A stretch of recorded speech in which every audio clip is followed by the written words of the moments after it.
Welcome to In This Mad World with Andrew Marshall and Chelsea G, looking at the world beyond the headlines.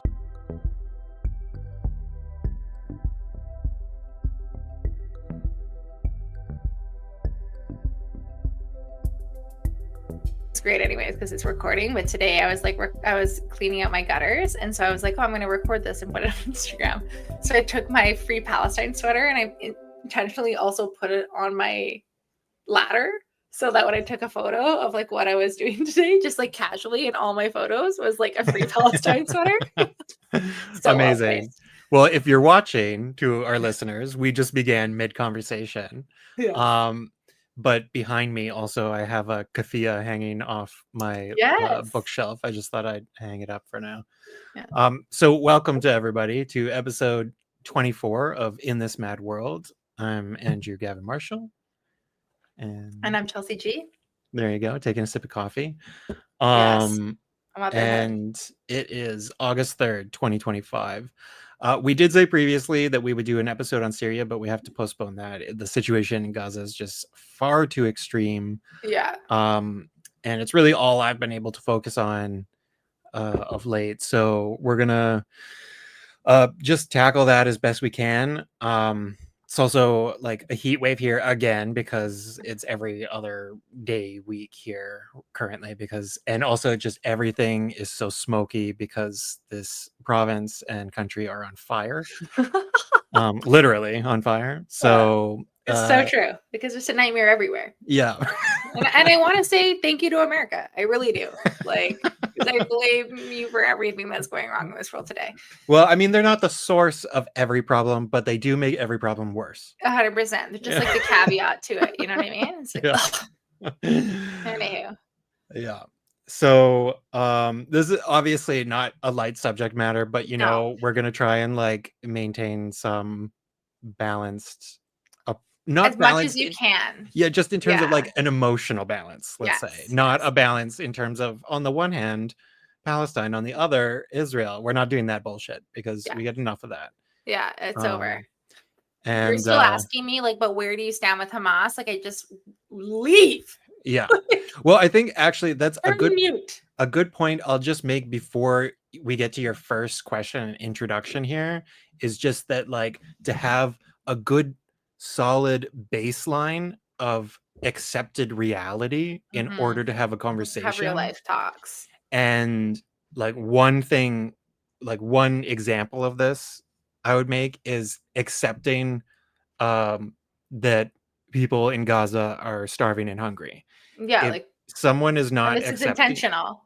Yes, exactly. Yes. Like, this is intentionally designed and manufactured starvation. It's not like, oops, I accidentally starved 2.3 million people. How this happened? Yeah. Overnight, I guess. But even like to have a conversation with somebody, if their starting point is nobody's starving in Gaza, then that's kind of a turn away and walk away scenario. Yeah. That's not somebody. Like, oh, you don't have a brain. Yeah, so your cerebral cortex is disabled.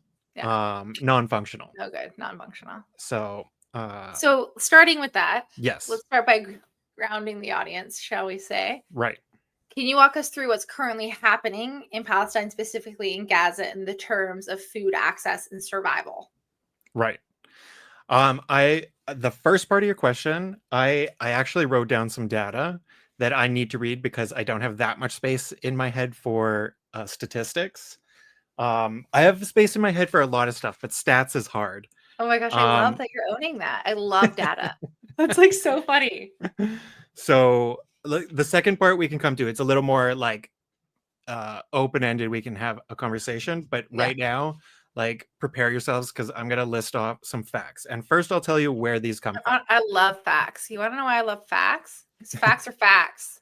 So it's like you can't argue it. And if you're going to, please exit. Yeah. I mean, Israel will argue facts. Yes, of course. But as will the US and as will many oligarchies. Anyway, this information comes from an agency called OCHA. That's OCHA. That's the Office for the Coordination of Humanitarian Affairs in Gaza. So it's a UN humanitarian agency that basically monitors and records everything, all the data they possibly can. And so if you Google OCHA, you can get access to weekly reports on all the deaths, all the incidents, everything that happened that's documented in the previous week, all the actions of the Israeli military, all the data that's coming in on humanitarian issues. So they're up to date on a weekly basis. They don't do it just for Gaza, they do it for the West Bank as well. So they are like, when you start going through data, they are basically the starting point.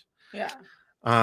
So this data is an overview of the situation in Gaza, cumulative data, meaning it's from October 2023 to present. Yeah. And so it's taking a look at the current situation. This is from July 30th, 2025. So just a few days ago. We're recording August 3rd. So, all right, here we go. 100%, incidentally, 2.2 million people. Officially, we know that a couple 100,000, at least 100,000 have been killed by now. But officially 2.2 million people. So this is, when you hear the percentages, that's what we're talking about. 100% of households in Gaza are experiencing extreme food insecurity. 83% of farmland is destroyed or damaged. 83% of water wells are destroyed or damaged. 71% of greenhouses are damaged or destroyed. 72% of the fishing fleet is destroyed or damaged. 50% of Gaza's hospitals, that's 18 of 36, are partially functional. All of them, of course, have been attacked, occupied, or destroyed at various points by the IDF.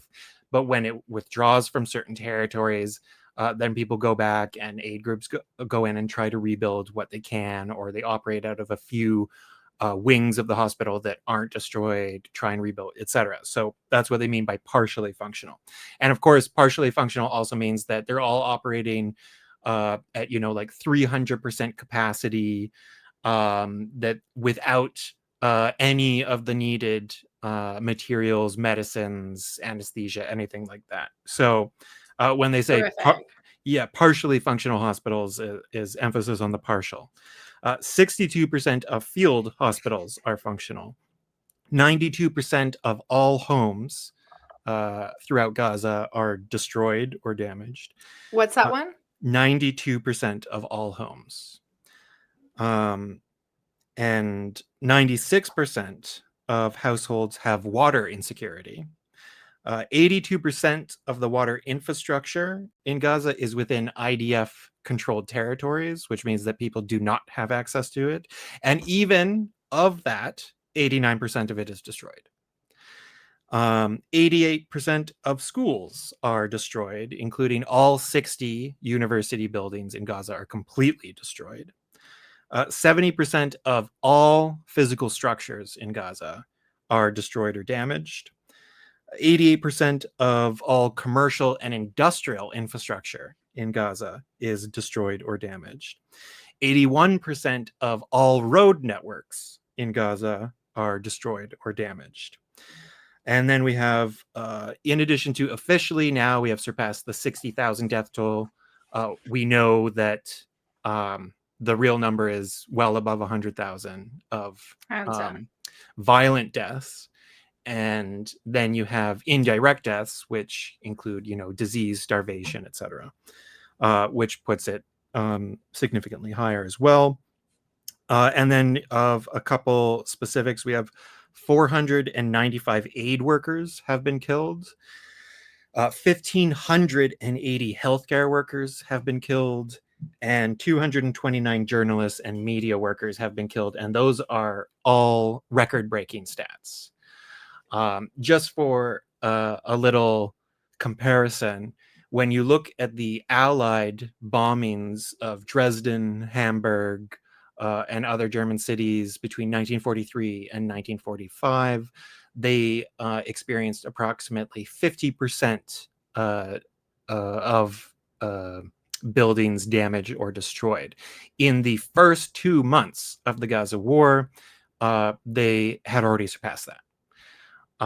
So this is not only the degree of damage, the percentage of damage, but the rate at which things were destroyed.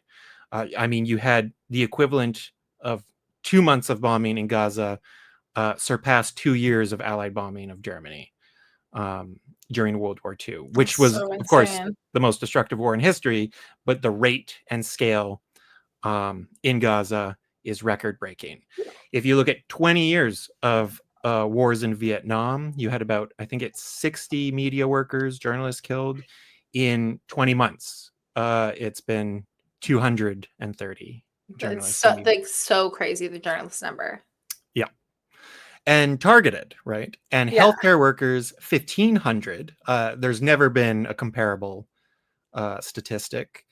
If you look at the documentary, Gaza Doctors Under Attack, which you can, it's Channel 4 Britain, or if you don't live in the UK, you can access it by subscribing to Zeteo, Zeteo,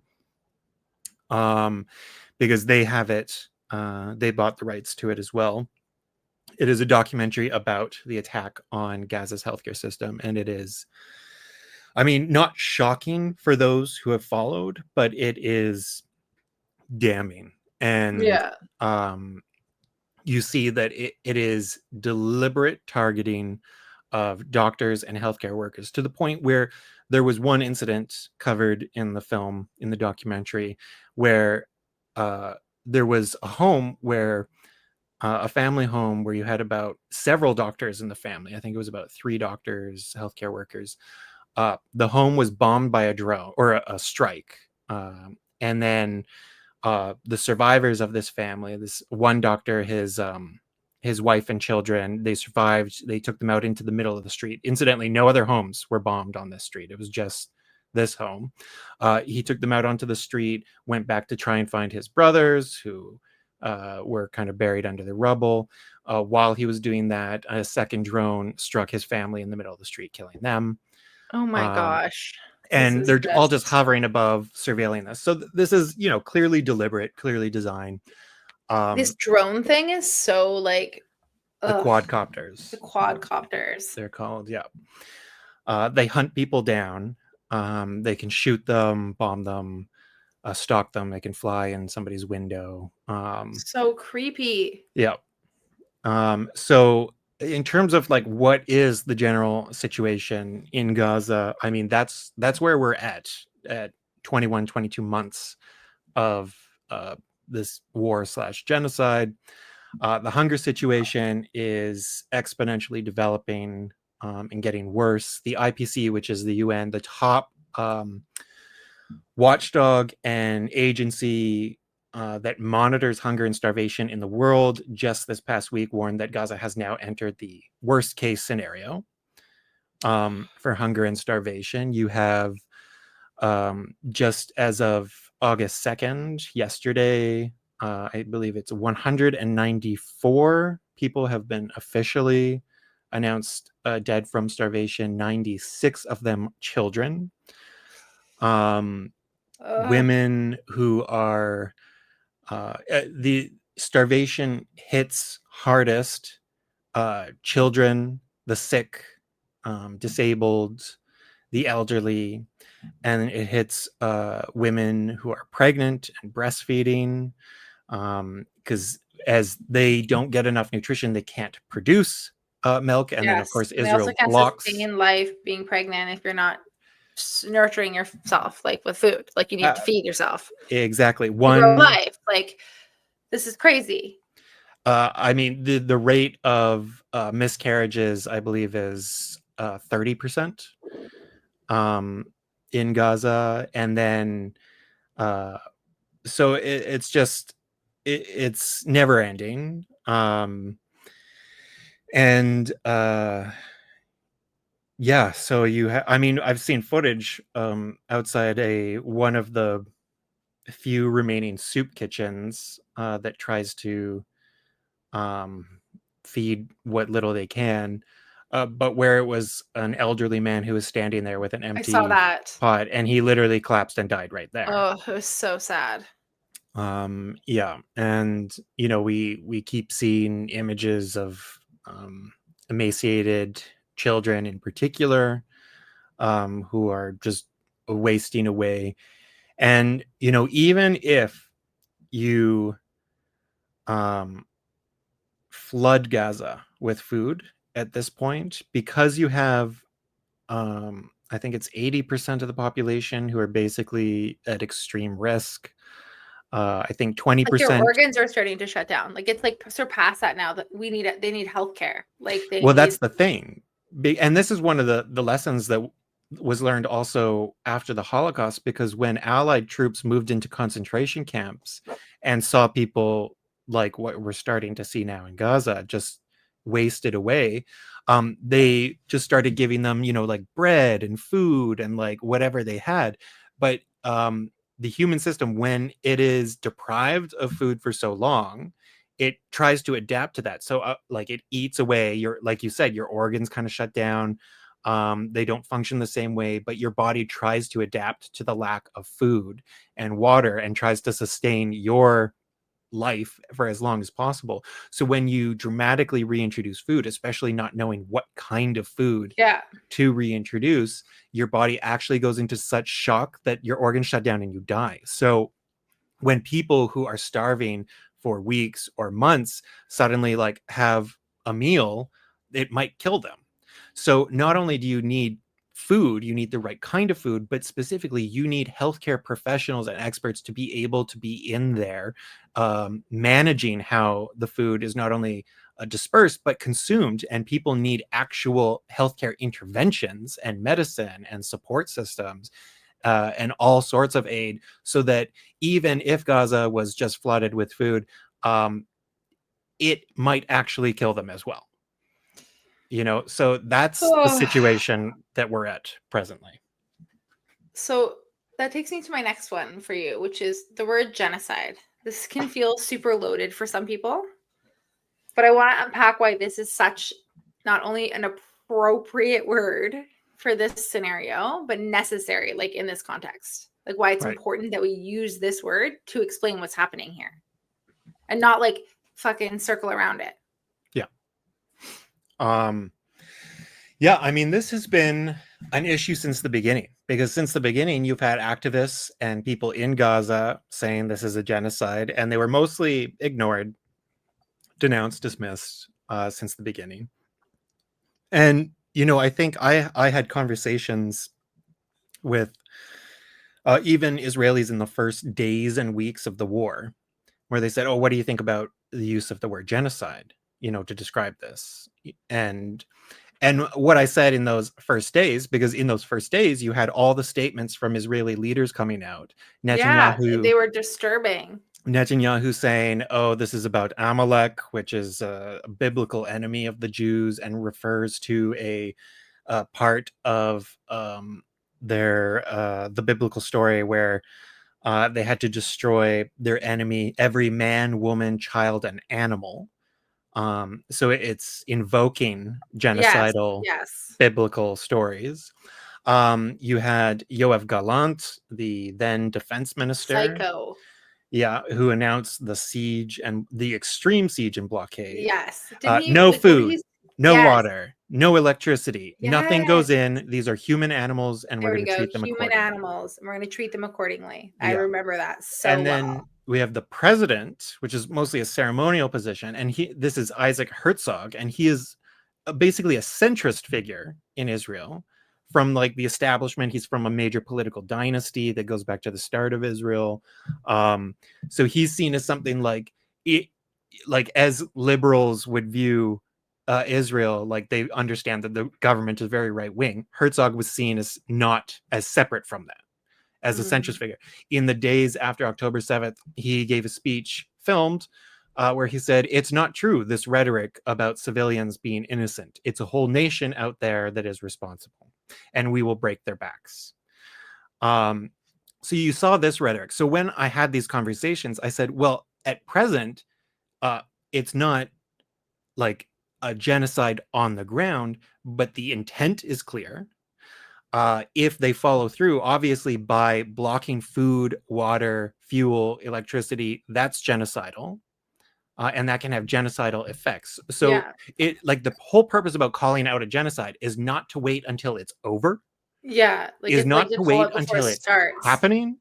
It's to raise the alarm when the signs are there, in order to stop it. So what I would say in these conversations is that, okay, maybe it might not be happening like on October 11th, 2023. Yeah. Maybe it's not genocide, but they're starting. Yeah. They're Like it's like let's saying, talk about it. like, anybody who was paying attention was like Yeah. raising the alarm, because it's Yeah. like we have all like the flashing red lights, and intent, stated intent and incitement from leaders is usually the hardest thing to prove in a genocide case. But in the case of Israel, it was the easiest because everybody was saying everything openly, to the point where after a few months of all these statements from Israeli officials, political, military, media, cultural, etc., um, you had the attorney general of Israel starting to warn ministers and others, stop saying these things publicly. You're going to get into trouble at the, ICC in the future. You're going to get Israel into trouble. You're going to defame us internationally. Keep these comments to yourselves. Stop saying that we're implementing a second Nakba. Stop saying, these things, like, stop talking, Yeah, basically, literally. publicly. Not because it's immoral and wrong, but because you're defaming Israel. Yeah. So those were the first few days, right?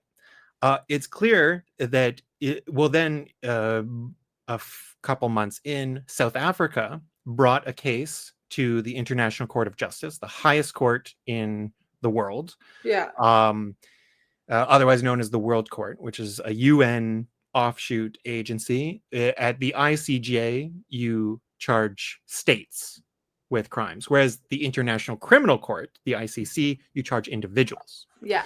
So the ICJ, South Africa took Israel to court, accusing it of genocide. You can read their full case. It's publicly available. All this is publicly available documentation, where they laid out all the evidence that they had, including all the statements from various officials. If you want a good summary of the statements, go find the South African submission to the ICJ, because they have, I think, something like 10, 16 pages of just quotes of incitement to genocide.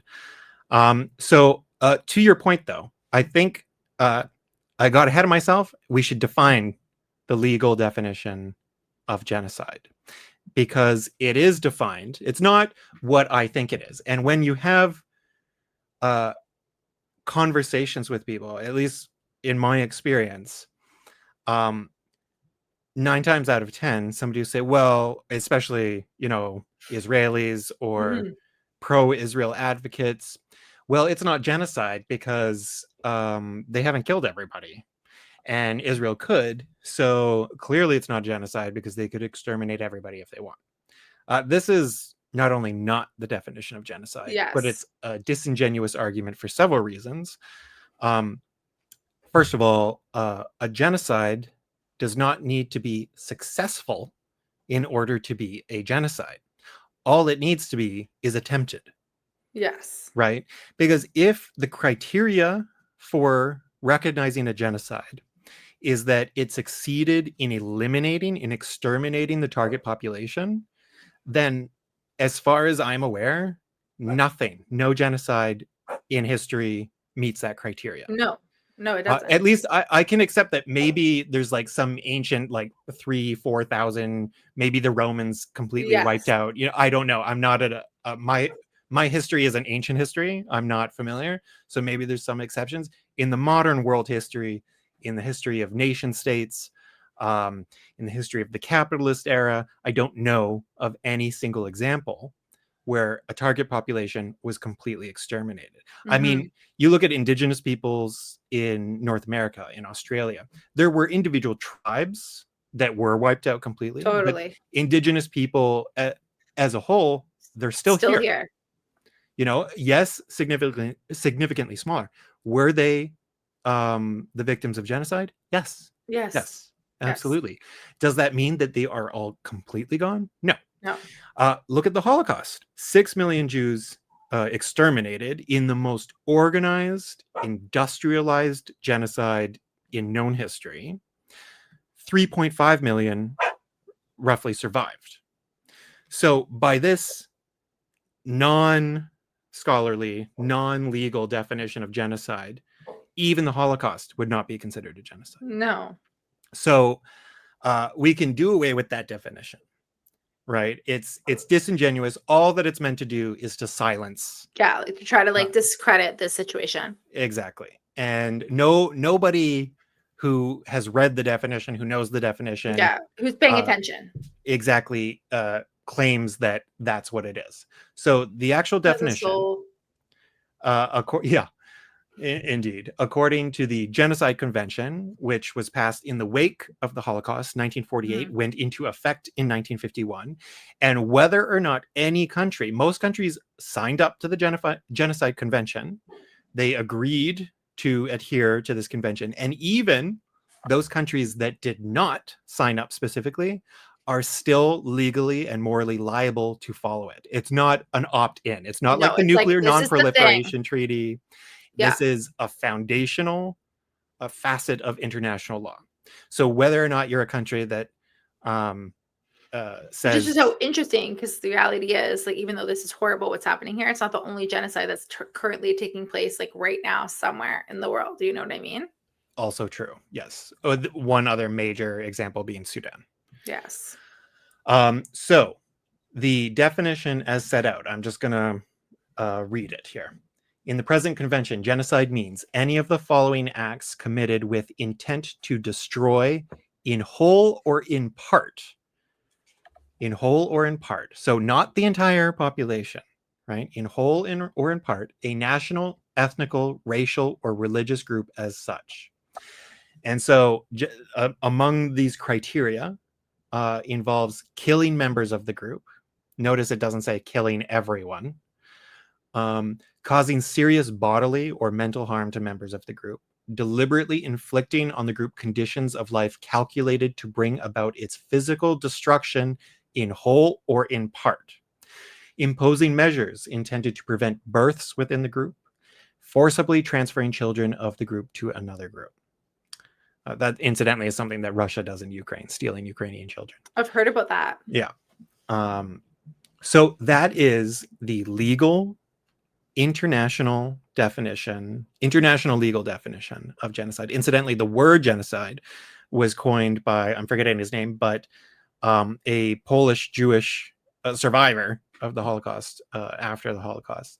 And his definition kind of laid the basis for this one, which is the officially recognized international one. So when somebody says, oh, well, it's not genocide because Israel could wipe them out if it decided to, that ignores how every genocide unfolds, because genocide is not the flicking of a switch.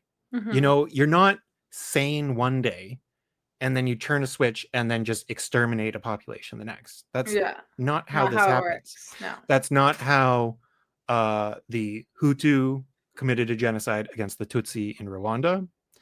So horrific.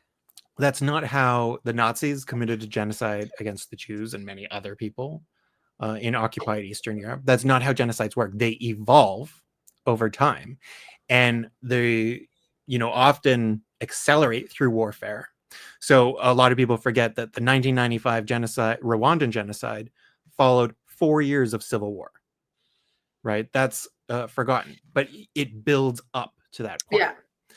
And because genocide is also not simply a state effort, it is a societal effort. A genocidal state cannot really exist without a genocidal society and institutions, because it requires mass participation of society. That's so tough.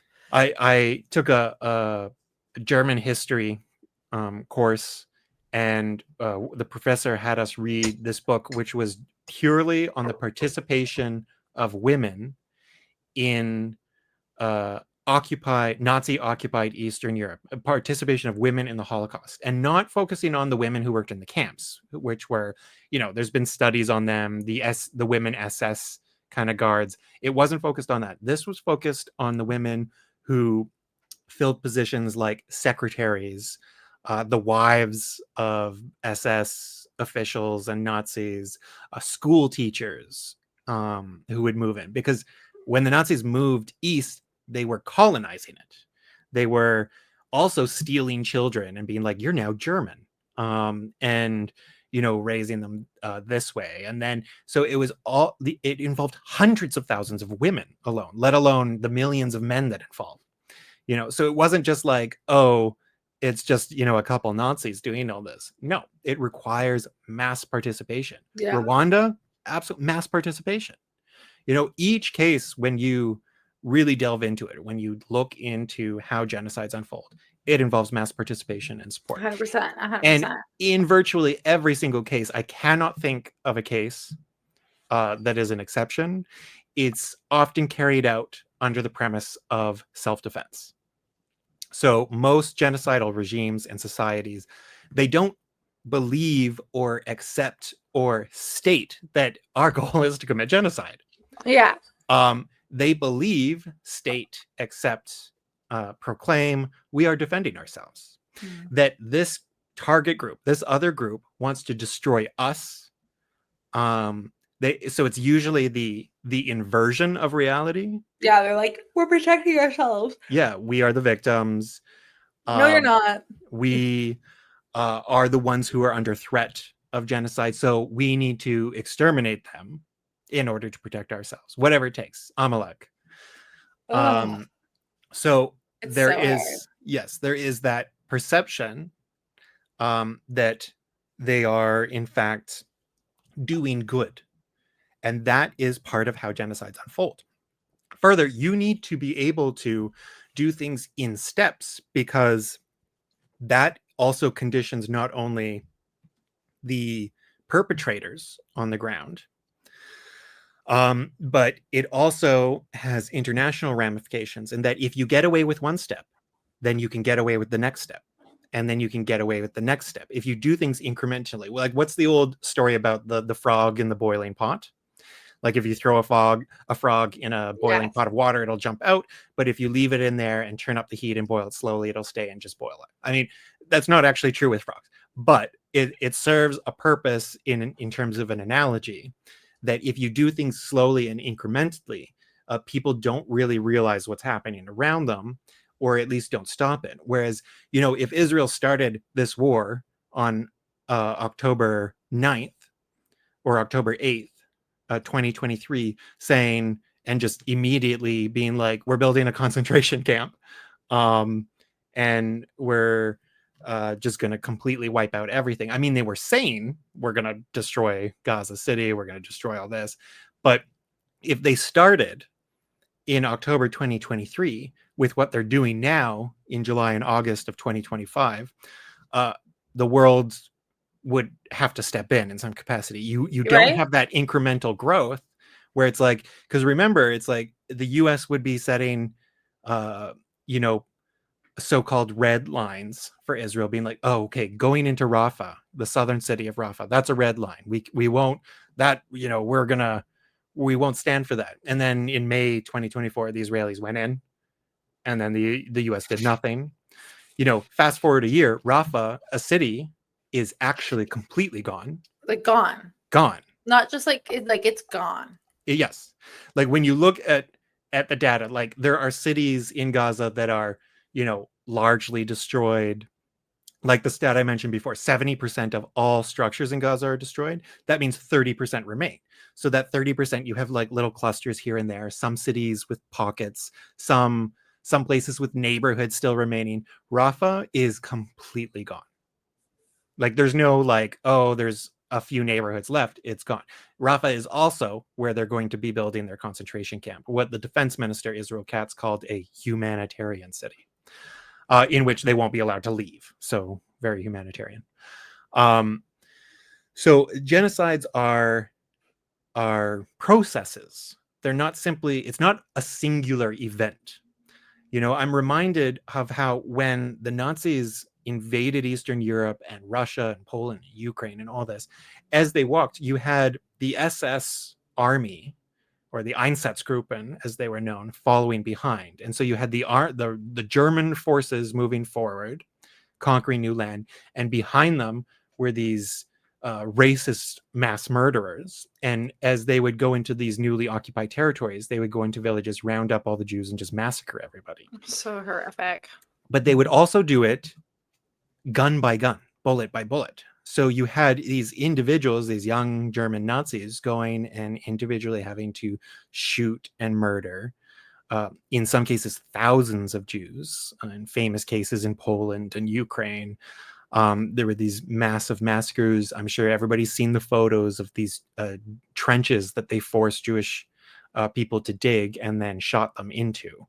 And literally, you see children, families, entire people. But this whole process, after months of this, the SS started to notice, like Heinrich Himmler, the head of the SS, was reporting to Hitler and others that his troops, his SS guards, were starting to have mental problems.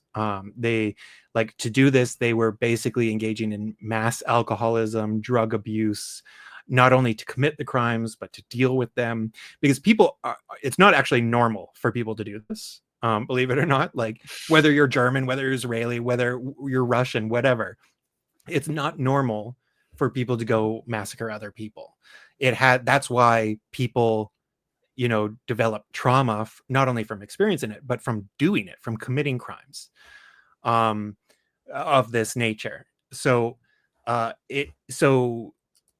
was worried about the effect on his SS soldiers, and that's when they started to innovate with new ways of killing people, and they came up with these mobile gassing vans where they would just pile a bunch of people into a van. Oh my God. Yeah, and then fill it with gas, and they found it to be much more efficient. And then it's through that's where the idea developed further to create gas chambers in camps. But the camps still had to be developed first, and they were mostly for labor and exploitation, or just to sit and starve.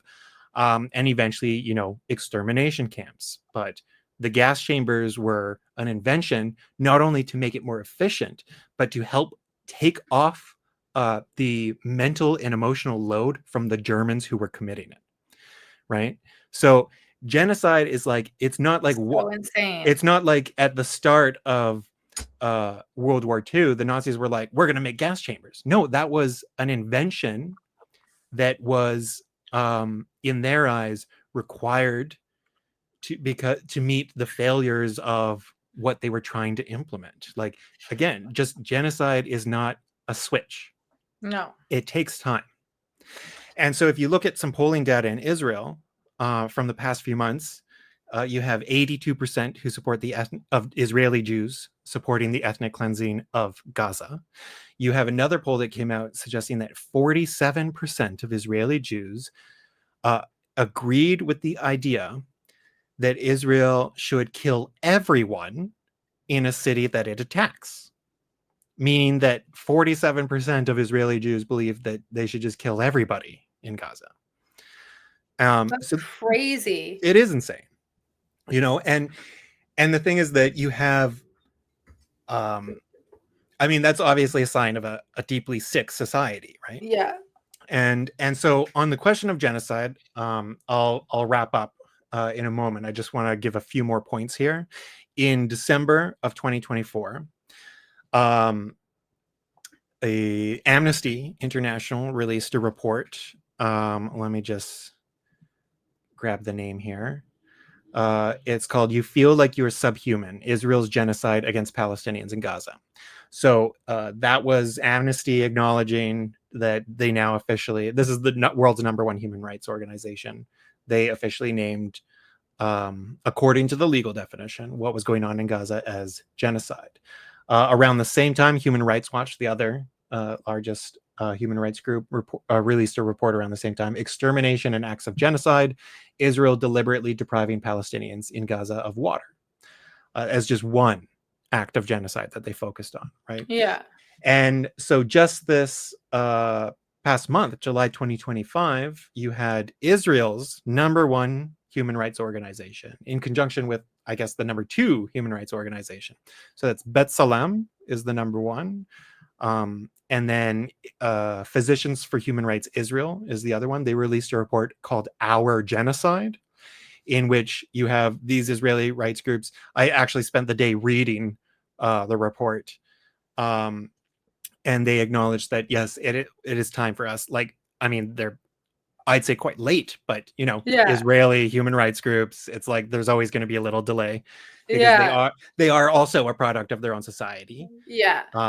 And but they said we can't hold back anymore. And I read the majority of the report today, and it stresses that it's not just in Gaza.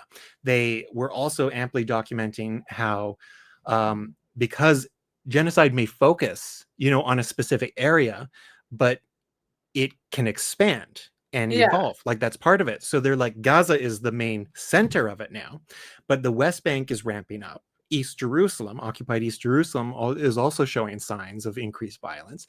And then also in the state of Israel itself, you have increased violence against Palestinian citizens and communities being displaced. There's ethnic cleansing operations in southern Israel, in the Negev, not in the West Bank, not in Gaza. Entire communities have been wiped out, and now you have like more Israeli settlers going in to build new communities.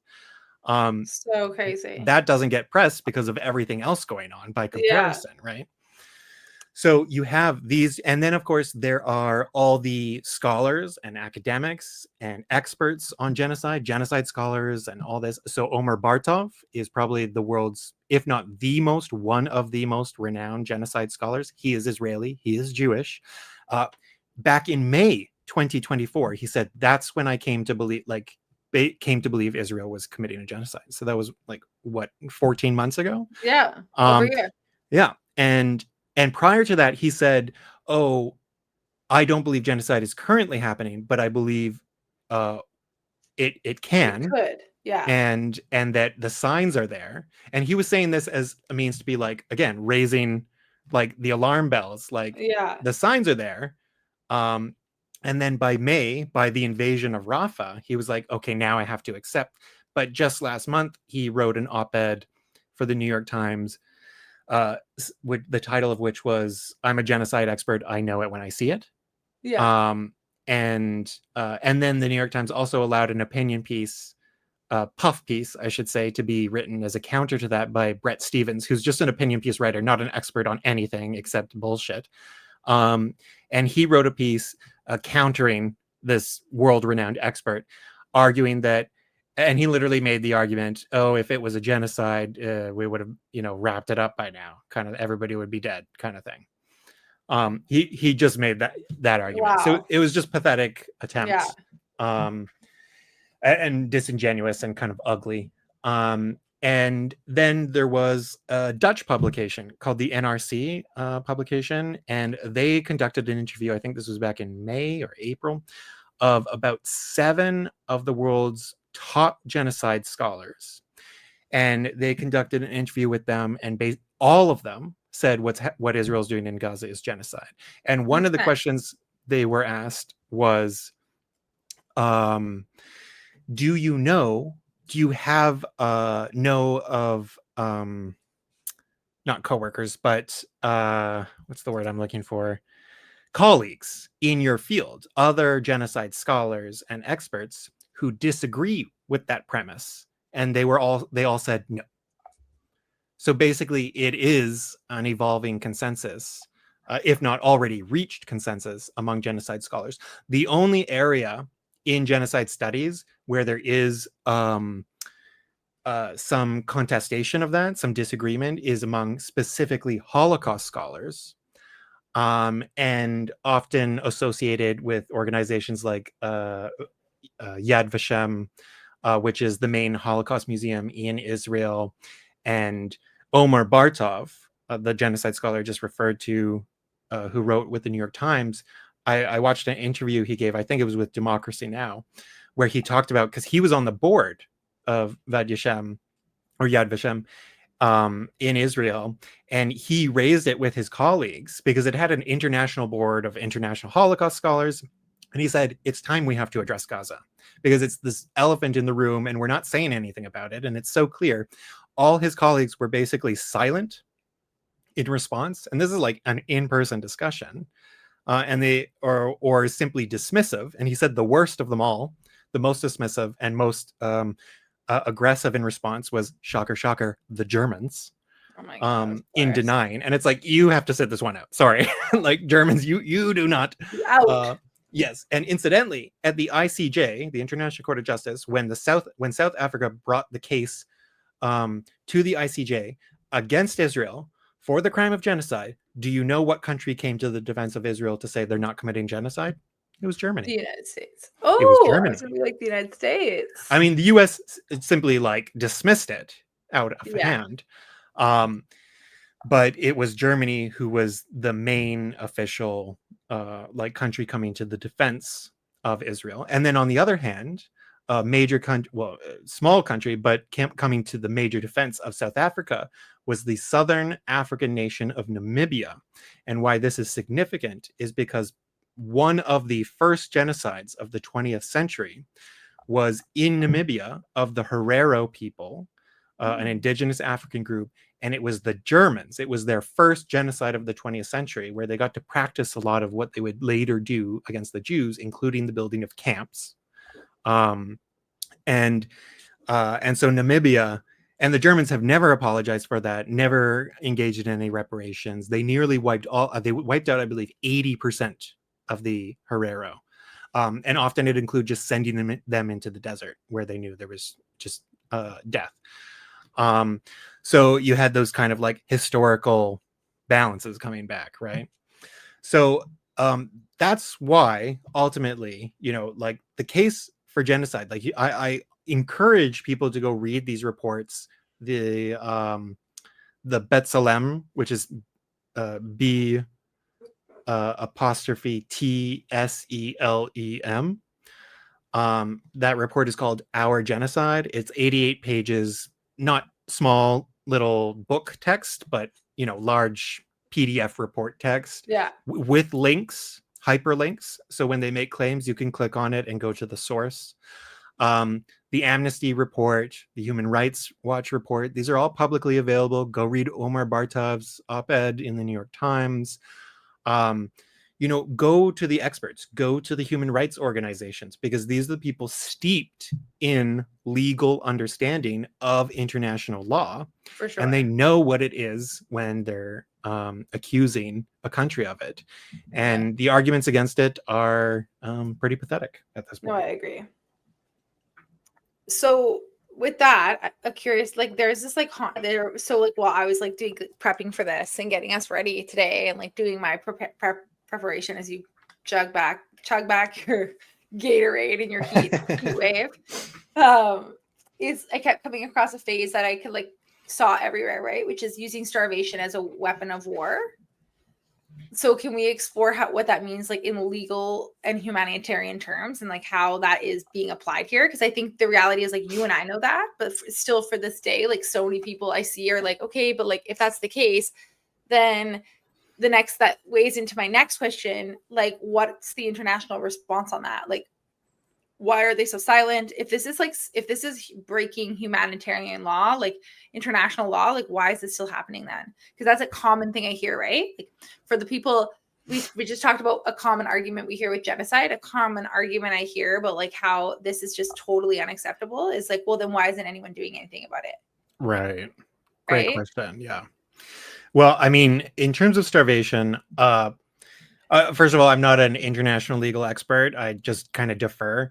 But this is a violation of, I think it's Article 54 of the Geneva Convention, which outlines the use of starvation as a weapon of war, by which is meant basically the denial of food or the destruction of food infrastructure. So, for example, the fact that what was it, of agricultural land that I mentioned before, 83% of farmland is destroyed or damaged. So when Israel invades Gaza with their forces, they also invade with bulldozers. Because, of course, if you're an army of bulldozers, you are an army of destruction. There's no way around it. No. Bulldozers are not builders of progress, No, they're and not like, let's build things up. They're like, it's let's all tear about things destroying. down. It's Which, really incidentally, is a tactic they learned from the British before them, who used it no against shock. the Palestinians in the 1930s. So when they move in, they bulldoze farmland. It's because before October 2023, um, approximately, I think it was 15 to 20% of Gaza's food requirements were coming from their own crops, their own farmland. Now they are deprived of access to 95% of that land. All of it So insane. was like 83% of it was physically destroyed, and the Yeah. rest is just in Israeli controlled territory Control because now. the IDF controls And about they like make them come and 85% of work the on their territory. own, what used to be their own farmland. They don't even, no, they don't make them work. It's just gone. No, but don't they, aren't there still Palestinians now that like come through and like go and work on that? It's not theirs now, but what was once their land, they're like farming it now. Because there's like lots of people that go through like from documentaries I've seen, so many people are coming through, waiting hours to get through to go work on land that was once their land, and now they're not able to work that land as that if would it's have their been own. before the war. Oh, okay. And that would have been land in Israel proper, Oh, okay. not in Gaza. In Gaza, they had access to their own fields. Yeah. And like this is all within the territory of Gaza. Yeah. Right? So outside of that, you did It's have just so like hard to think about how fields are in the territory of Gaza when Gaza's like the size of like Boston. yeah, it's so small, and that's why like the urban structures were even more heavily concentrated because That's why it's just so crazy to have like even like envision that, because I know the size of it. yeah. So yes, but that's why, and yet it still provided about 20% of their food needs. Now it provides nothing, which makes them even more dependent on food aid. And Yeah. so just another little backstory to this, prior to the war, 80% of residents of Gaza relied on some degree of food aid. 80% prior to the war, right? So it's obviously 100% now, except they're not getting the aid. It's simply not coming in. It's simply not reaching them. The methods that are being used are horrific, inefficient, ineffective, or simply part of the genocide itself, such as the Gaza Humanitarian Foundation, so-called, which is basically an Israeli U.S. mercenary intelligence military outfit. And so the food distribution, do we want to get into food distribution, the aid distribution right Yeah, now? I want us to get into, well, I want us to talk about more so like the overarching, like what they're able to, like what's actually the day-to-day life right now. Cause I think that's what people want to know, right? Like, is like what's happening right now. Cause the reality is like, we want to talk about what's happening like right now. It's gotten to a point now that it can't no longer be talked about, right? So I think the history is important, but we can also reflect back to other episodes where we've dove deep into that. I think telling them what the day-to-day life is for them every day right now. Like, I don't know about you. I just saw a recent article about showing, I think I shared it to my Instagram, where it was showing an over eye arch of like what it's like in the day of a life of Palestinian just trying to get bread. Like, I don't think anyone understands that what that's like. Like it's like they're in sniper view. Yes. Trying to get, and so it's like talking about that, like getting people to really understand truly like what they're going through just for the most minuscule piece of food.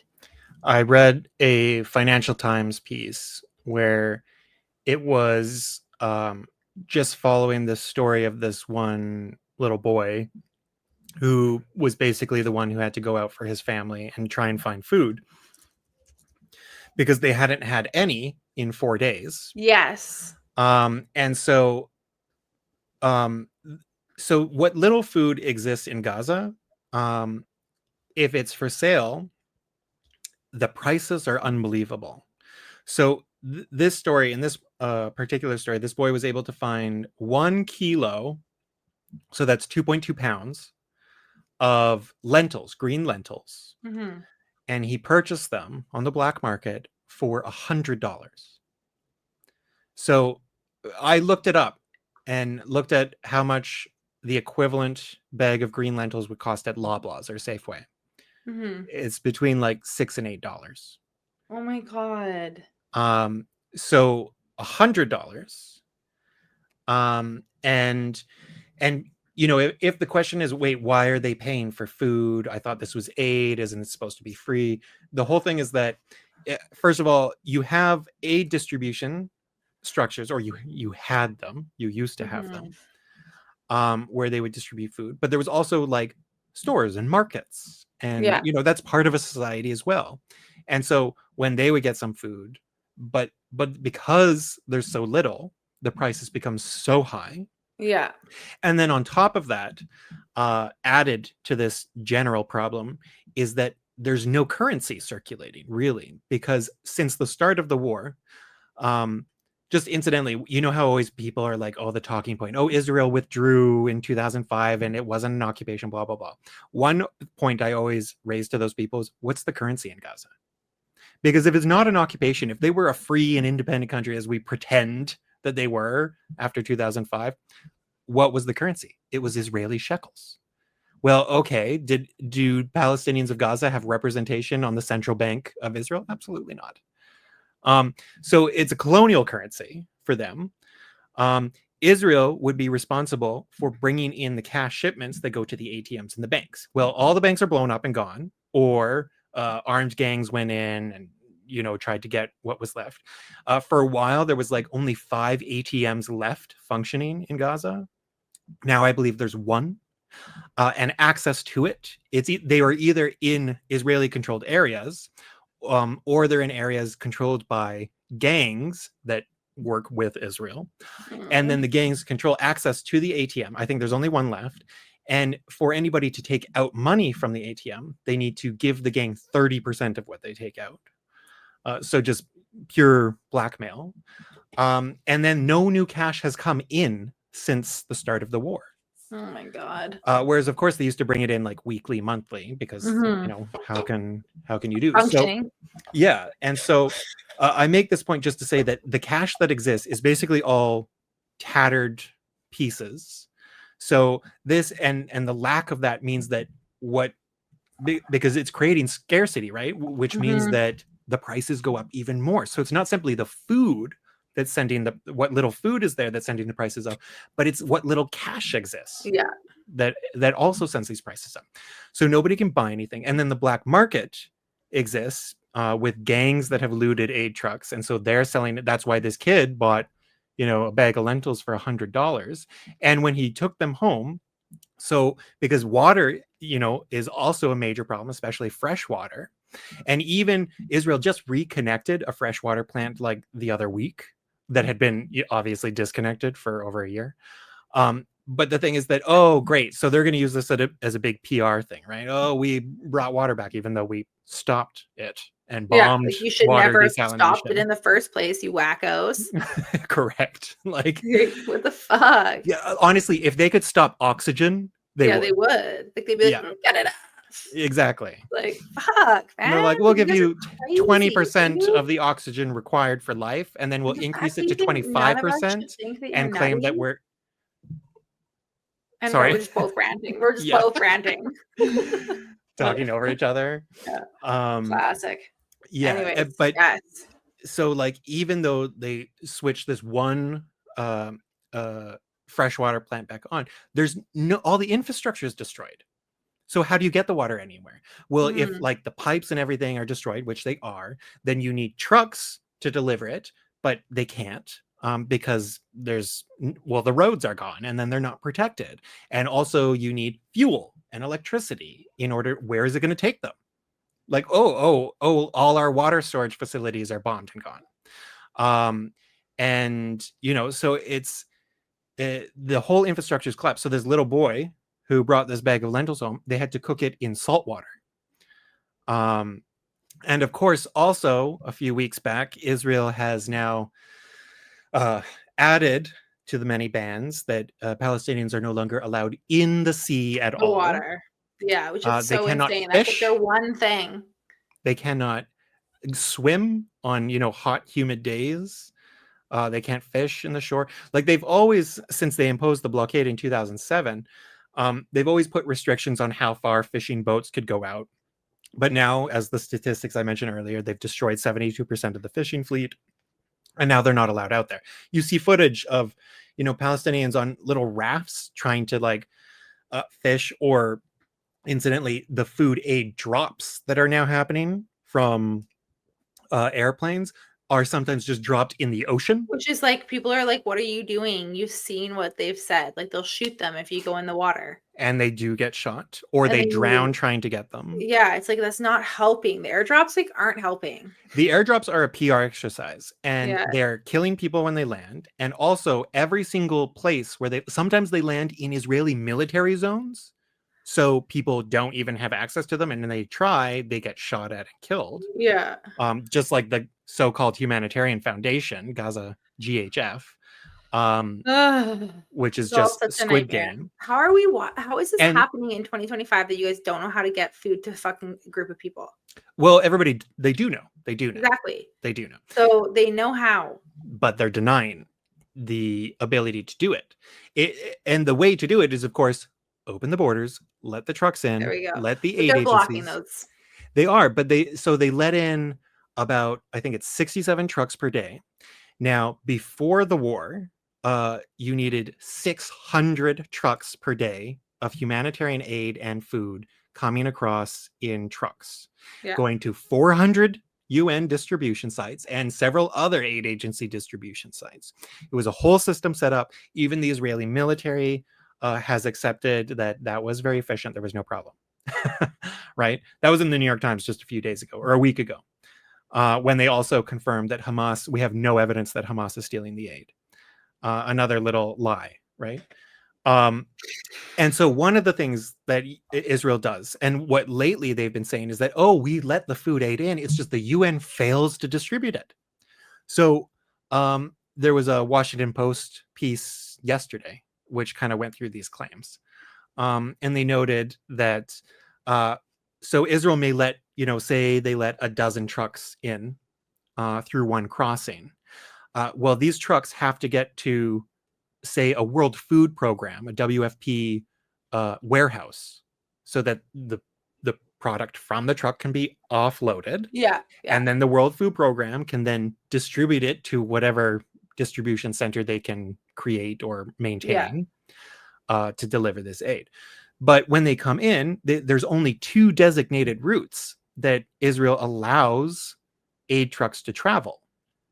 And those routes are not through the Israeli-controlled zones, which are basically empty, but they force them through the heavily densely populated areas, which means that they create crowds and that people rush them. So you put them on basically the busiest streets with the most people, so you can't move quickly, and people rush the trucks and loot them. And then as soon as they get to any checkpoints or hesitations, like the Israelis will make them wait for 3 hours, and then everybody comes and loots them. And this is just hungry people, right? Yeah. Sometimes it's a gang that shows up and takes everything and goes away so that they can put it on the black market and sell it, blah, blah, blah. But most of the time, most of the looting is just hungry people. But this is not a way to distribute aid. No. It means that the strongest get it, Yeah. right? And if you see, and the airdrops, every single airdrop results in violence on the ground. Like I've seen footage, people now, and not just at the airdrops, not just at the trucks that do come in, not just at the Gaza Humanitarian Foundation sites, but you see people with like knives, you see fights. And that's one of the things about hunger and starvation that's actually an important point to make, is that it's not just about starving people. It's not just about creating a hunger crisis. One of the things that starvation does is destroy social bonds. It destroys society. It doesn't just make people hungry, it makes them desperate. Yeah. And that like these are, very wide social networks, huge families, huge communities, people know each other, support each other. That's how they've survived. When you put hunger and starvation on top of that, the survival unit immediately devolves down to the single family, and then can even devolve down from there to just individuals. Oh my And when god. you just, and this is not North America where everybody's like, I'm an individual and I don't understand what collective means, or solidarity is a foreign word to me, stuff like this. Are you Like, this saying is you'd let Megan starve? I just, we are capitalist Totally. individualist Totally. society. We don't have this concept that most of the world has Yeah. about collective community Yeah. and support No, for and sure. mutuality and solidarity. But hunger and starvation destroys that. Yeah. And that is, I think, the point. It's not just to Yeah. kill, it's to destroy the social structure. So it's part of the genocide, of course, That right? leads me And into my next question for you, okay, actually, because shoot. I feel like it actually like leads right off what you're saying. I feel like what's a common like myth or misunderstanding about the humanitarian crisis in Gaza right now that you feel like needs urgent correcting? That you feel like you always hear people saying that's like misunderstood, but you want to set the record straight. Like this is your moment to like take that record and be like, I've heard so many people say this shit, and I want to clear it. I mean, there's just so many, but Pick your number one. the ones that jump to mind are that Hamas steals all the aid, and that the UN is responsible for the lack of distribution. Um, but the Hamas steals all the aid. I mean, that has been discredited. Not only has every single aid organization in Gaza said we have no evidence of that, and they've been Yeah. saying that for as long as the Israelis have been making the erroneous claim. Um, but in the past few weeks, Reuters, the newswire service, published a report of USAID, the U.S. Aid division of the U.S. government out of the State Department, published a study conducting. I think they studied about 146 instances of aid convoys being looted between November 2023 and today. So it's pretty comprehensive. And they found no evidence, no evidence that Mm, Hamas has stolen aid in any systematic way. There could be, everybody allows, like, it may be that they hired some gang mhm. or, you know, 100%. Like, where went they're in. not the face, right? I'm sure there's things, of course. Exactly. So It's maybe, government. but nothing systematic. And the claim is also that they have been systematically stealing UN aid, right? Which the UN has said, no, zero Yeah. evidence. And then on top of that, the New York Times published a piece where you had top Israeli military officials, top generals in the IDF, went on the record, well, anonymous, so they didn't go on, but they spoke to the New York Times and they said, we also have no evidence of Hamas stealing the aid. And they said the UN actually had a very effective functional distribution system. Um, and so all of this, these claims are about discrediting the UN and dismantling the humanitarian distribution system, to also support their GHF, uh, basically PSYOP, murder campaign, which now, since it began operations in late May, has killed over 1,400 people trying to receive aid. And if people have been paying attention, in the past week or so, we've had the story of 10-year-old Amr, who thankfully one soldier, U.S. soldier who was part of the GHF, has now become a very prominent whistleblower. He's been making the rounds through all media. He tells the story and provides photos that he took there. And this was in the first few days in late May of this distribution program. And he tells the story and provides photos of this boy who he thought was 7 because he was so emaciated and small, um, who did not find, he didn't wasn't able to grab like a bag or a box of aid at the GHF site. He just found like a couple little bags of rice or lentils on the ground that in the whole chaos were left there. He picked them up and he approached these two American soldiers with his hand extended, and he grabbed the hand of one and kissed his hand. And then he comes to this soldier Aguilar, and who comes down onto his knees and um, he puts like his little bags of food down, grasps the soldier like both hands on either side of his face, and kissed him on the face and said thank you in English. He also said shukran, thank you in Arabic. Um, and then he turned around and continued walking with the rest of the crowd, which then the GHF American mercenaries, following the Israeli example, started firing tear gas and pepper spray at everybody because that's how they let them know that it's time to go. Um, and so that started obviously a chaotic reaction of everybody running. And then they ran into this military corridor where the Israelis began opening fire on everybody. And the soldier said when the crowd cleared, 10-year-old Amr was on the ground, shot dead by the IDF. And just the other day, we saw Amr's father was previously killed in an airstrike. His mother has now publicly spoken, along with, I believe, his uncle and other family members, that since late May, they have not been able to find him, that he's been missing. Like, according to the soldier, he was killed, but they haven't been able to find his body. They've checked all the hospitals, all the morgues, so nobody knows what happened to his body, but the family just wants him back. Mm. But the photos, the story are just so I've unbelievably seen it. tragic.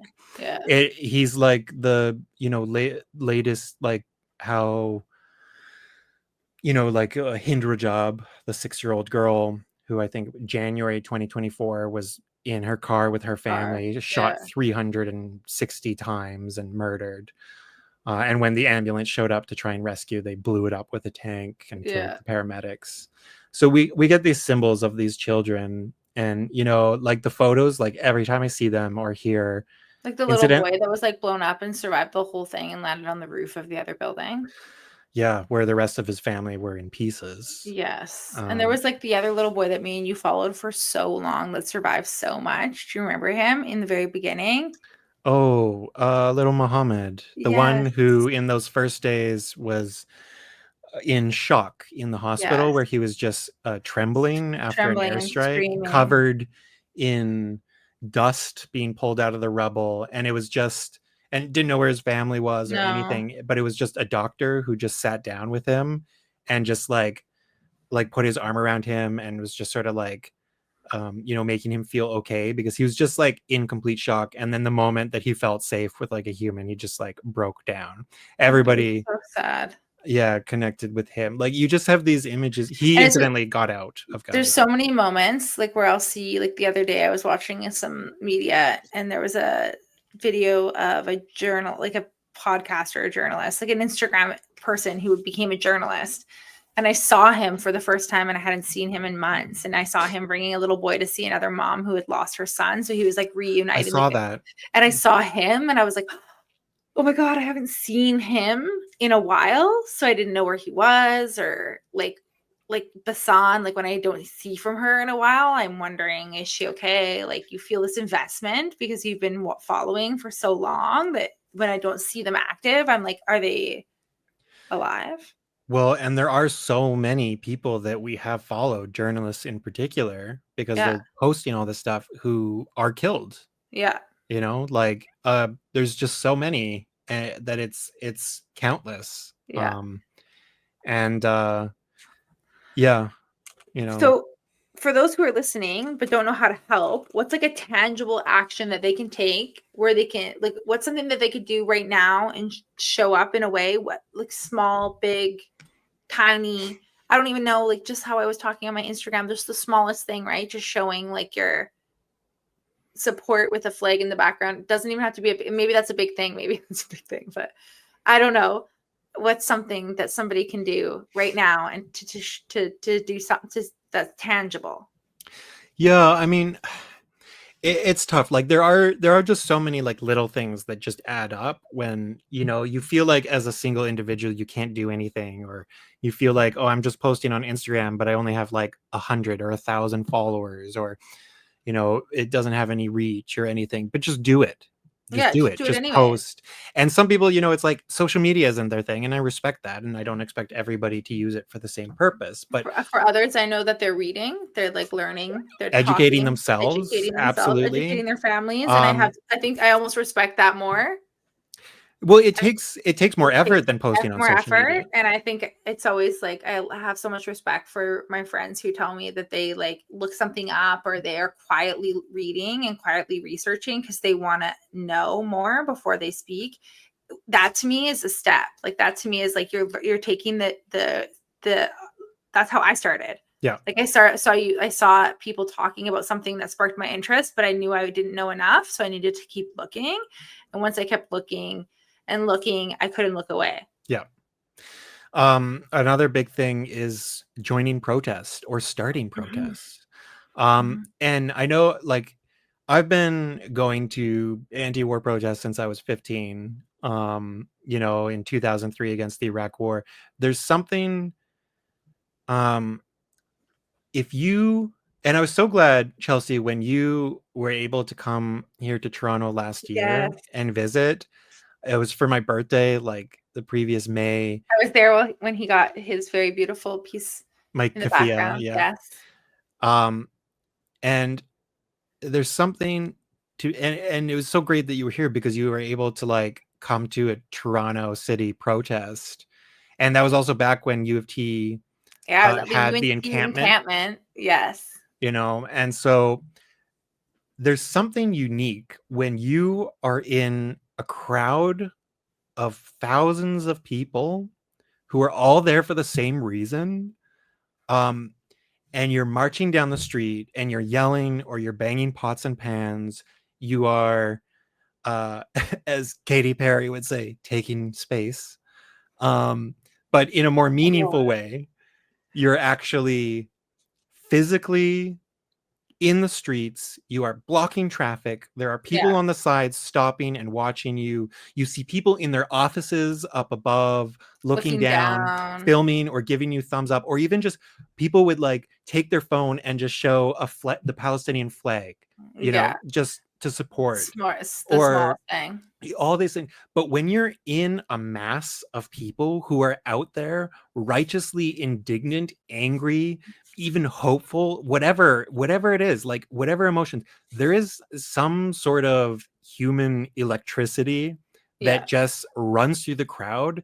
And I think what that is people realizing their power as a collective entity. And that's why governments, no matter if they are a liberal so-called democracy like Canada or America or Britain or Germany, or a military dictatorship like Egypt or uh, Myanmar, Burma, Mhm. or a communist dictatorship, a single party dictatorship like China, Mhm.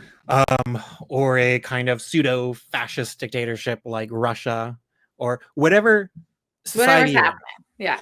Governments pay attention when people protest, and it doesn't matter if it's a couple hundred people, because they know that something can spark.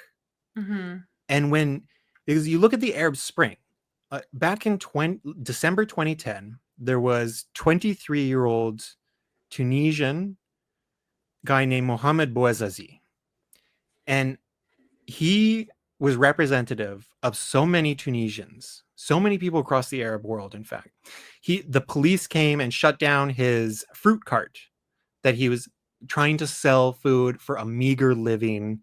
They shut it down. Oh, he didn't have a permit. They shut it down. His only source of income. He set himself on fire. He self-immolated. And that act, and I'm not saying go do this, No. right? But that act literally sparked a revolution. It was one person. And it didn't just spark a revolution in Tunisia, it then sparked it in Egypt, in Libya, in Syria, in Iraq. Like, it spread all across. You had millions, Yeah. and one person, I know his name, Yeah. right? Because I remember it so clearly at the time. And because anybody who looks back and studies the Arab Spring, his name is remembered in history. He was one human being. Yeah. But when you are in a huge mass of people, and it may start with like 10 people out in an Yeah, I started it in intersection. Kamloops and it was like me Exactly. and like four people. And by the time I left Kamloops, I think our like largest protest was maybe like 100 people. But like that, I was so And that's like proud a of small you. town. And I've never done a Exactly. protest before in my life. But that's the thing, like that's what you did, right? And I like remember that, and I was telling everybody I knew that what you were doing, because it's like I was at the big protest here in Toronto where it was like I'm just one person in a crowd of thousands, but you in a big city, in Canada's biggest city, right? You were one person organizing, starting with a handful, and then Yeah. a few handfuls, and then a few dozen, and Yeah. then you got up to 100. But you're doing it in a smaller town, where it's like that can have a bigger impact than And me as one person in yeah. 10,000, Yeah. right? But these things grow. And then when you're part of this larger collective, you realize that, oh my God, we have power. Yeah. And the people who we imagine are in power are actually terrified of us. And they're terrified of what we can do when we collectively organize. And when we start organizing boycotts, Yeah. and when we start organizing and we start taking And I direct boycott action, I boycott hard. There's certain places that I just like do not go, do not do. for sure, and direct action, which Yeah. is an element of protest, Yep. is so important. If you look at the UK, there was a group called Palestine Action, and one Hmm. thing they did was they broke into a factory where the British make component parts of F-35 fighter jets that go to Israel, to drop 2,000-pound bombs on families. And they simply like toss like paint on them and, damage some of the stuff. Palestine Action is now designated by the British Labour government as a terrorist organization. Members of it were arrested. You're arresting like grannies, um, Good and God. and then they've had protests now erupt in protest against the government's decision to make Palestine Action a terrorist group. Like the IDF, oh, that's fine, we'll keep supplying them. But this Palestine Action group, they're a terrorist group. Good And so God. now the protests in the UK are met with really gruesome repression. Yeah. So is Germany's Germany. Germany's off the rails crazy. Yes. Crazy. But it's also getting worse here in Toronto because they Yeah. designated like so many areas to be like, you can't protest here. So the protests in actual Toronto are much less so now, because they've been repressed so much, and oh, this is no longer a free speech zone, etc. So, but that's because they're so scared of Yes. what it can 100%. actually do. So that's another thing. Another thing, just if you don't want to like go physically out, write to your representative, write to your member of parliament, write to the media, write to the editors of newspapers who you think are doing an absolute shit job, write to um, government officials. Like it's Which leads Canada. to me like your recent post. Well, that's a good place because I actually have it up on my phone. So And we're actually going to turn this into a template, you guys. So for all of our listeners, we're actually going to be turning this into a template. So keep an eye on our social channels because we are going to make this downloadable because we know it's really intimidating when you're like new to the space. You don't know where to start. This is what we are going to focus on. We are going to teach you I guys will how to write your start. letter for you. Yes. And you can adapt it So, to your MP and add in what you want. yes. But I will provide a template. I was just so this actually was because on Friday I was intending to go to a protest because I was talking with some friends here, and we're just like every day communicating, being like, I'm so horrified. I hate this fucking world so much. I need to go out and physically do something. Well, Friday came by and I couldn't go out. I have a skin condition issue, which means I can't be in the sun. I'm a vampire, basically. But it was supposed to be overcast that day. Turned out to be very beautiful and sunny. So I was like, fuck, I can't make it. It's We like could get you one of right. those umbrella hats. Yeah. Yeah. I think we should. Yeah. And then like I'm an 80-year-old Chinese woman. 100%. Yeah. And then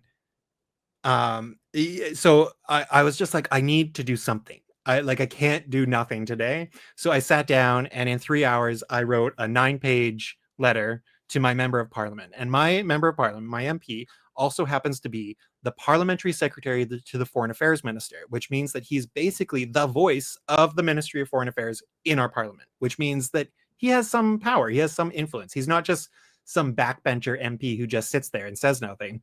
He is an important person. He's important.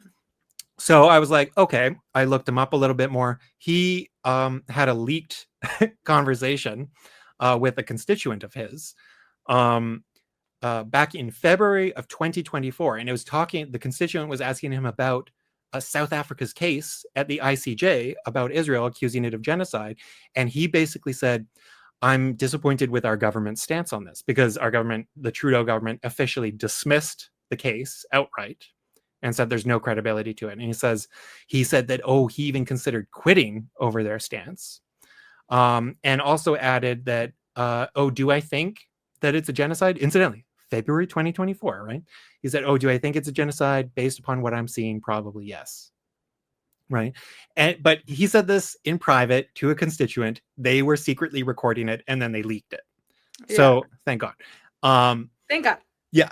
So I took all this information and I basically turned it and said, okay, well, you said this a year and a half ago. I'd like an update. I haven't heard much from you in the past year and a half. And given everything, and I provided all the information that we talked about tonight. Yes. I provided, and here's the link. And I started my letter also saying that we need a baseline of conversation here where we respect each other's intelligence, and talking points, Israeli IDF talking points, are not an acceptable answer to anything. Yes. So we're going to have a real adult conversation here based in reality. And so I also finished the letter putting to him a bunch of questions. So I'm just going to read those questions out loud.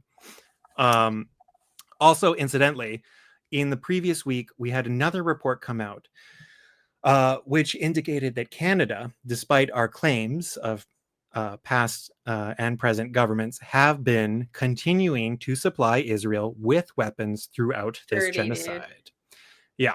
So very, very disappointing. And Anita Anand, our current foreign affairs minister, whose office is out in Mississauga, has closed her office and refused to go into work because she's so afraid of her constituents and protests. Exactly. Pathetic, weak. So I summarized my questions here. Do you accept that Israel is committing genocide? If so, will you publicly acknowledge it in Parliament and to the press? If so, how will you pressure the government to acknowledge it? If the government fails to do so, will you resign? Beyond rhetoric, what actions and policies are you willing to advocate for or take in order to apply pressure on Israel to stop its war and genocide? Will you take a stand against and stop arming Israel? Incidentally, another thing to add, Canada joined France and the UK in saying that we will recognize a Palestinian state. Good PR move, Mark Carney. However, not really. Because I feel like he's just trying to save face right now. Because that was pretty quick after that came that article. That's why I'm saying that. Because all of a sudden I saw all his PR stints. 100%. And I was like, way too late, buddy. 100%. And there's so many caveats too. We will, but. So I just want, before I get back to those questions, I just want to say, just take on the French, British, and Canadian positions for recognition of Palestine, because they're getting all this cred, right? Yeah. So already, there's so many things that have to be met. 146 countries out of 193 recognized countries at the UN have already recognized Palestine. This means 3 more.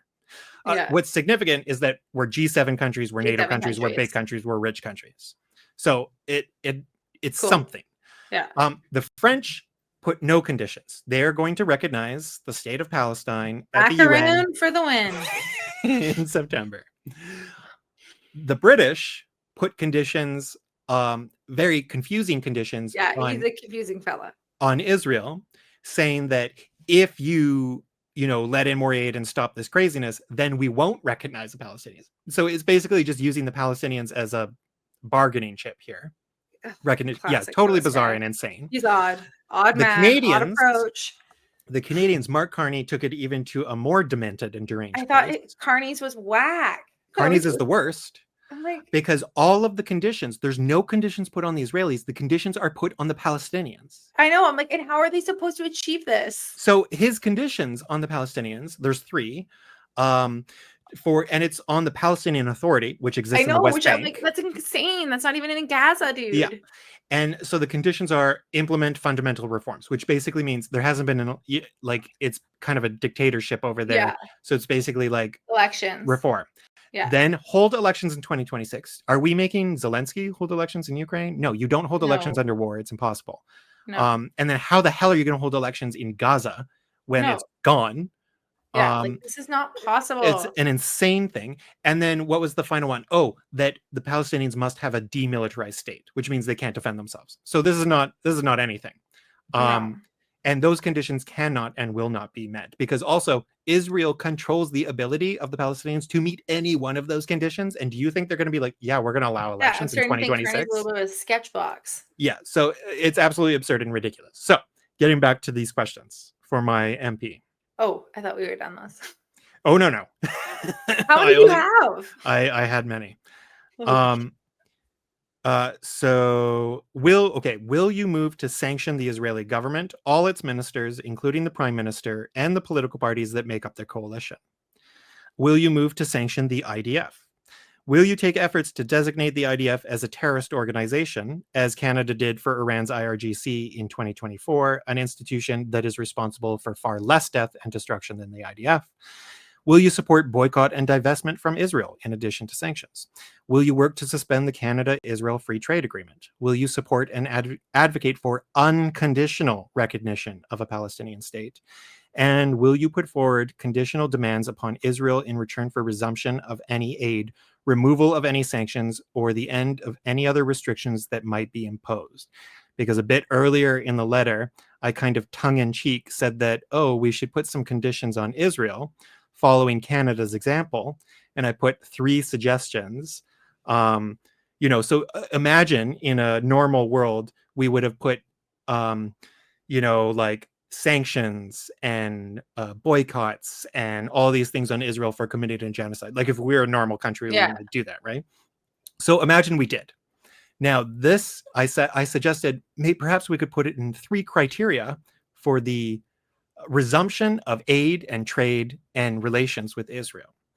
The first would be Israel must undertake fundamental governance reforms, including by halting their efforts at judicial reform, which is clearly designed to undermine what little remains of Israel's already weak democratic standards. Israel must hold new elections in 2026, but without the participation of Netanyahu's Likud party. Also, because the Canadian demand said elections, but no Hamas participation. Yeah. So I said no participation of Netanyahu's Likud party, no participation of Ben Gvir's Otzma Yehudit Jewish Power Party, and no participation of Bezalel Smotrich's Religious Zionism Party. Israel must become a demilitarized state that stops threatening and attacking its neighbors and the wider region. And then after that, I said, if any of these demands seem unreasonable or unlikely, perhaps we should apply that same standard to our demands upon the Palestinians, who clearly do not have the power to realize our demands, unlike the Israelis, where the issue is will, not power. To apply a higher standard on an occupied people currently being subjected to ethnic cleansing and genocide, as opposed to the one with all the power and responsibility for committing those crimes, is obscene and insulting. Well said. And it was almost like a mic drop there. Yeah, it was my phone drop. Yeah. So I mean, like that's we're gonna have to wrap it because it's gotten long there. But I do think that's a perfect spot to those were good questions. Yeah. So I like, just in terms of like things that we can do as human beings. Yes. That's like, there's so many, and also invent your own. Like you can, I have a friend who lives in a small town. She worked with some other like-minded people, and like, I think it was like a little library or institution there. They got the rights to show a documentary, No Other Land, in fact. That's and amazing. They invited people of their community, and you had people who had no exposure to this. Like, this is small town Ontario. Yeah. No exposure. And suddenly they're there in a movie theater. She invited a few people who like are very well versed in the subject to do Q&A after. You engage with your community. You can be one person. So impressive, right? Like, and this is stuff that makes a difference, because this is the kind of stuff that literally changes people's minds, and literally makes people want to take action themselves. Yes. Right. So you could be one human being. You could take a chair and go and sit in an intersection with a little poster. You could sit on the side of the road with a little poster. You could go outside the Israeli consulate with a little poster. You go to the American embassy or the American consulate and sit out there with a sign that says "fuck you." Like whatever you choose to do. Take action, voice, share on social media, write your MP, join a protest. Host movies, even just with groups of friends. Introducing, like, do something. Yeah, text a friend if you've seen a documentary that you think that they could learn from. Yeah. There's so much that we can do, that we should do. It's our We governments should that put are up the a list failures. on our channel That's a of good idea. documentaries that we recommended. Just a post, Yeah, like that's a really good for our viewers. So we'll do that, and we'll idea. because I think it's just like we shoot so many documentaries out, but we'll actually like make a full post where we just put a list. Great idea. Yeah. So yeah, I think that's probably. Actually, there's just one quote that I want to end with, because it was also recently, either yesterday or today, James Baldwin's birthday, and he was um, famous, not just civil rights writer, person, figure, leader, but incredible writer, black, gay, left America, I think, in the 50s to go live in Paris because he'd rather not live in a completely racist society. Totally fair. Um, but he had this quote that I've seen going around a lot. And, it's so, I had a conversation today with a friend where we were both talking about how, well, I mentioned I'm so sad that we don't have Baldwin around today to be a voice for these times. And he added that, well, at least we still have his words today that are sadly still very relevant. And this quote of his, which I'll just read: "The children are always ours, every single one of them, all over the globe. And I am beginning to suspect that whoever is incapable of recognizing this may be incapable of morality." So, yeah, that's the response, eh? Mm-hmm. And like, I just, the right response to everything that's going on is to just connect with our humanity, because the only difference between people who were born in Gaza and us being born here is just pure chance. Just chance. Just pure chance. Yeah. And there's nothing that distinguishes the value of their lives from ours. They have Yeah. the same exact value. Agreed. There's no reason why 10-year-old Amr should be treated any differently from any 10-year-old kid in Canada or No. anywhere. So the answer to all of this is that first we have to connect with our own humanity, and then we have to try to do whatever we can to make that humanity be realized in our fucking world, because it Yes. it really isn't. And if we want, I don't want to be ruled by people who support what's going on over there, Me because to me neither. it's such a fundamentally immoral thing that if they are willing to support any system that is doing that, then they don't So care that about they you don't as care either. about us. They don't care about anybody. No. And that's his point. That's James Baldwin's point. Those who are incapable of recognizing that are incapable of morality.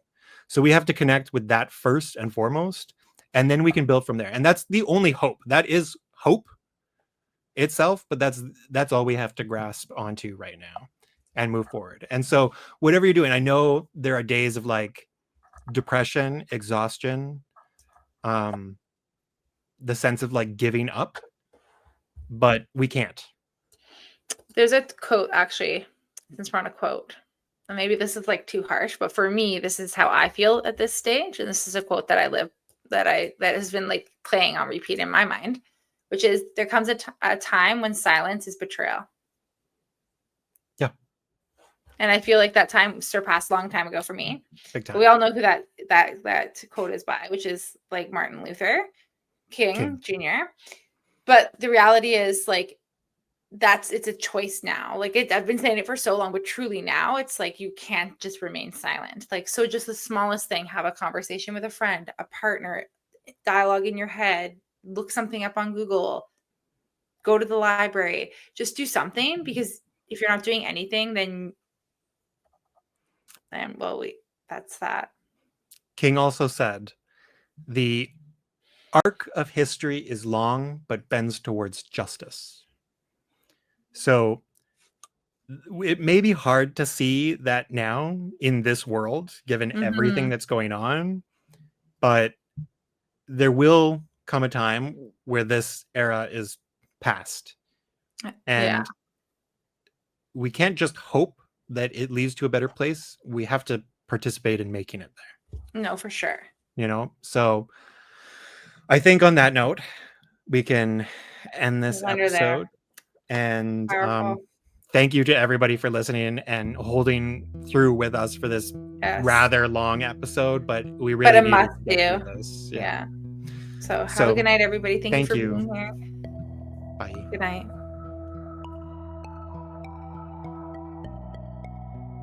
In This Mad World is a podcast from empireandeconomics.com, hosted by Andrew Marshall, that's me, and Chelsea G. Music by Francesco Caruso. Please subscribe, like, and share. Visit empireandeconomics.com. Thank you for listening.